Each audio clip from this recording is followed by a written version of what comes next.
L'histoire de Bokeh, en Guinée-Conakry, puisque la capitale est Conakry, est riche et liée à l'histoire plus large de la côte guinéenne et de l'Afrique de l'Ouest. Elle est marquée par son rôle dans le commerce, l'influence coloniale et l'extraction de ressources. Voici un résumé de ces périodes historiques clés, périodes anciennes et traite négrière. La région de l'actuel Bokeh était connue des navigateurs portugais dès le XVe siècle. En raison des difficultés de navigation, les commerçants européens des XVIe au XVIIIe siècle ne la fréquentaient pas autant que d'autres régions. Cependant, vers la fin du XVIIIe siècle, chassés d'autres parties de la Guinée, les négriers établirent des barracounes, enclos pour les esclaves, dans la région du Rio Pongo, près de Bokeh, faisant de cette côte difficile l'un de leurs derniers recours. Bokeh devint alors un point de collecte d'esclaves.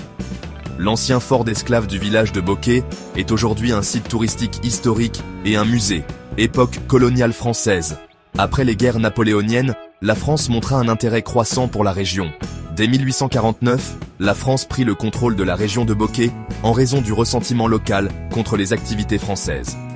En 1865, la ville de Bokeh devint un comptoir commercial français. De 1870 à 1914, Bokeh exportait des arachides, du café et du caoutchouc sauvage.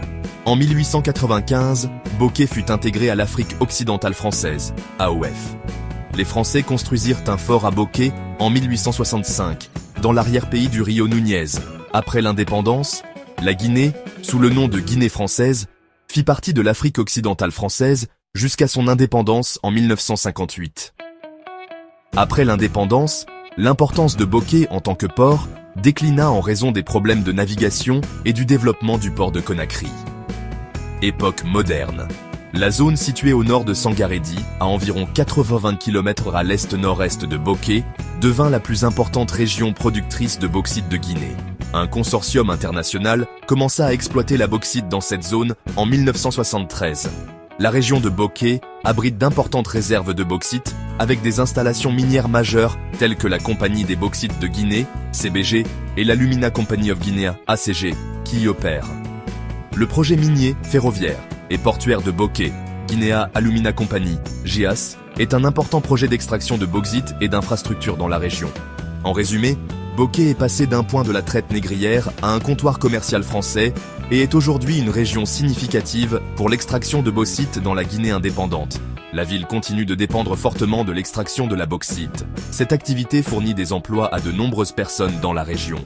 L'argent provenant de la bauxite contribue au financement de projets de développement dans toute la Guinée. Cependant, il existe aussi des défis.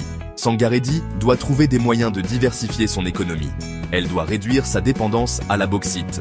La ville est également confrontée à des défis liés aux infrastructures et aux services sociaux. Il faut s'attaquer à ces problèmes pour améliorer la vie des habitants. Malgré ces défis, Sangarédy a un avenir prometteur. Elle continuera à jouer un rôle essentiel dans l'économie guinéenne pendant de nombreuses années.